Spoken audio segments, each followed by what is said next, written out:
कांग्रेस ने हमेशा देश में विभाजनकारी नीतियां ही चलाई है।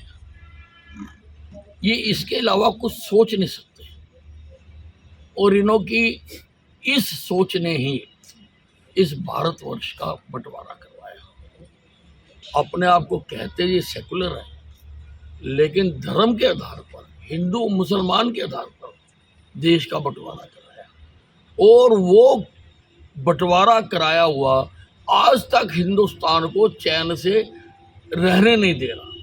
वो कभी किसी शक्ल में, कभी किसी शक्ल में, कभी आतंकवादियों की शक्ल में, कभी हिजाब की शक्ल में, कभी किसी और शक्ल में वो सामने आते हैं। बीज कांग्रेस का बोया हुआ है, जो विभाजनकारी बीज बोया हुआ है, उसकी वजह से ये सब कुछ। ग्रेट खली मेरे बहुत पुराने मित्र हैं। कांग्रेस ने हमेशा देश में विभाजनकारी नीतियां ही चलाई है।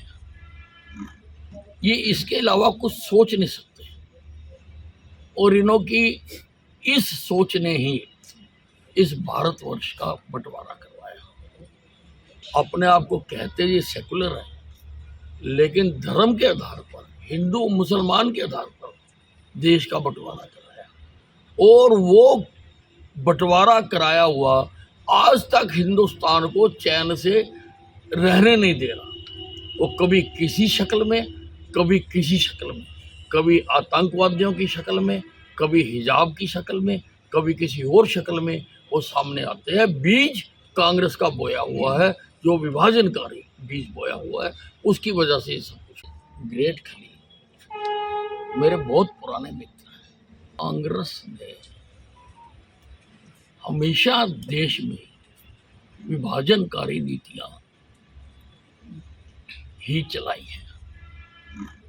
ये इसके अलावा कुछ सोच नहीं सकते और इन्हों की इस सोच ने ही इस भारतवर्ष का बंटवारा करवाया। अपने आप को कहते ये सेकुलर है, लेकिन धर्म के आधार पर, हिंदू मुसलमान के आधार पर देश का बंटवारा कराया और वो बंटवारा कराया हुआ आज तक हिंदुस्तान को चैन से रहने नहीं दे रहा।